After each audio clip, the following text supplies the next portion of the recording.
North Korea के तानाशाह Kim Jong Un ने हाल ही में एक ऐसी उकसावे की हरकत की है जिससे दुनिया भर में तीसरे विश्व युद्ध की चर्चा तेज हो गई है।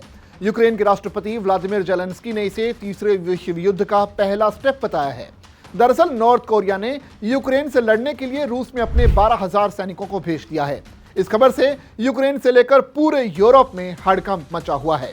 वैसे ही रूस और यूक्रेन के बीच 2 साल से भी ज्यादा समय से युद्ध जारी है और अब नॉर्थ कोरिया के इस फैसले से ऐसा लग रहा है कि अब से युद्ध कई महाद्वीपों में फैल सकता है। किम जोंग उन के इस ऐलान के बाद हो सकता है कि यूरोप के देश भी अपने सैनिकों को यूक्रेन भेजें, क्योंकि यूरोपियन देशों को लगता है कि अगर यूक्रेन गिरा तो अगला नंबर उन्हीं में से किसी एक का हो सकता है। अब आप में से कई लोग सोच रहे होंगे कि उत्तर कोरिया अपने सैनिक यूक्रेन से लड़ने के लिए क्यों भेज रहा है। उसके लिए आपको बता दें कि ये रूस और उत्तर कोरिया के बीच हुई एक डील की वजह से हो रहा है। अगर आपको याद हो तो जून 2024 में व्लादिमीर पुतिन उत्तर कोरिया गए थे, जहां उन्होंने किम जोंग उन के साथ मिलकर एक डील साइन की थी जिसे म्यूचुअल डिफेंस पैक्ट नाम दिया गया था। इस डील के मुताबिक युद्ध के समय दोनों देश एक दूसरे का साथ देंगे। इसी वजह से उत्तर कोरिया के सैनिक रूस यूक्रेन युद्ध के मैदान में पहुंचे हैं। कुल मिलाकर अगर कहा जाए तो नॉर्थ कोरिया के स्टैंड से एक ग्लोबल वॉर का खतरा और भी ज्यादा बढ़ गया है। कई मीडिया सोर्सेज में यह भी कहा जा रहा है कि इस ग्लोबल वॉर में एक तरफ नाटो होगा तो दूसरी तरफ क्रिंक। अगर आप क्रिंक को नहीं जानते हैं तो आपको बता दें कि इस ग्रुप में 4 देश शामिल हैं और ये देश हैं चीन, रशिया, ईरान और नॉर्थ कोरिया। इस ग्रुप को यानी क्रिंक को पश्चिमी देशों के लिए एक्सिस ऑफ इविल भी कहा जा रहा है।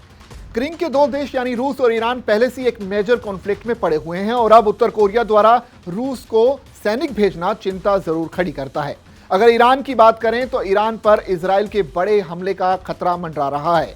हाल ही में इजराइल का ईरान पर हमले का प्लान भी लीक हुआ, जिससे ये पता चलता है कि इजराइल ईरान पर बड़े हमले की तैयारी में है। हालांकि इजराइल के इस प्लान के लीक होने से इजराइल का ये ऑपरेशन अभी रुक गया, लेकिन संभावना है कि इजराइल नए प्लान और नई तैयारी के साथ ईरान पर बड़ा हमला करेगा।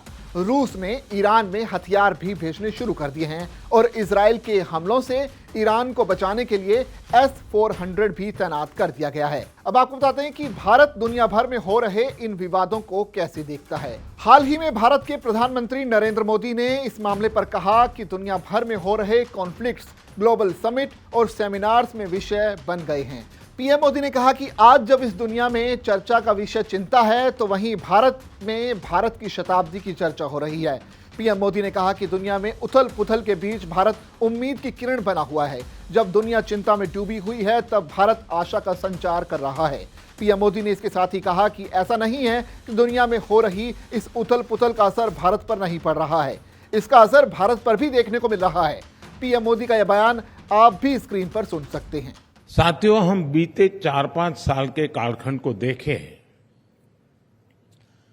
तो ज्यादातर चर्चाओं में एक बात कॉमन रही है और वो बात है चिंता, भविष्य को लेकर चिंता। कोरोना के समय चिंता रही कि ग्लोबल पैंडेमिक से कैसे निपटें। कोविड बढ़ा तो दुनिया भर की इकोनॉमी को लेकर चिंता होने लगी। कोरोना ने महंगाई पर चिंता बढ़ाई, बेरोजगारी पर चिंता बढ़ाई, क्लाइमेट चेंज को लेकर चिंता तो थी ही, फिर जो युद्ध शुरू हुए उनकी वजह से चर्चाओं में चिंता और बढ़ गई। ग्लोबल सप्लाई चेन बिखरने की चिंता, निर्दोष लोगों की जान जाने की चिंता, ये तनाव, ये टेंशन, ये कॉन्फ्लिक्ट्स, ये सब कुछ ग्लोबल समिट्स और सेमिनार्स के विषय बन गए। और आज जब चर्चा का केंद्र चिंता ही है तब भारत में किस तरह का चिंतन हो रहा है, कितना बड़ा कॉन्ट्राडिक्शन है। यहां चर्चा हो रही है द इंडियन सेंचुरी, भारत की शताब्दी दुनिया में मची उथल-पुथल के बीच भारत उम्मीद की एक किरण बना है।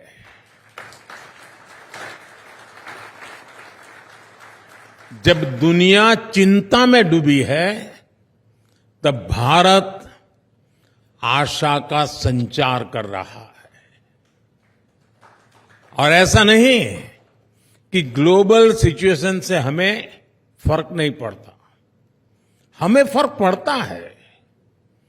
चुनौतियां भारत के सामने भी है, लेकिन एक सेंस ऑफ पॉजिटिविटी यहां है जिसको हम सभी फील कर रहे हैं। और इसलिए द इंडियन सेंचुरी की बात हो रही है। साथियों, आज भारत हर सेक्टर में, हर क्षेत्र में जिस तेजी से काम कर रहा है वो अभूतपूर्व है। भारत की स्पीड, भारत की स्केल अनप्रेसिडेंटेड है। उम्मीद है कि अब आप समझ गए होंगे कि दुनिया में इस समय क्या चल रहा है और भारत इसे कैसे देखता है। ये कहानी लिखी है हमारे साथी सौरभ पांडे ने और मेरा नाम है नीरज सेठी। ऐसे ही देश और दुनिया की तमाम खबरों के लिए देखते रहिए दैनिक जागरण।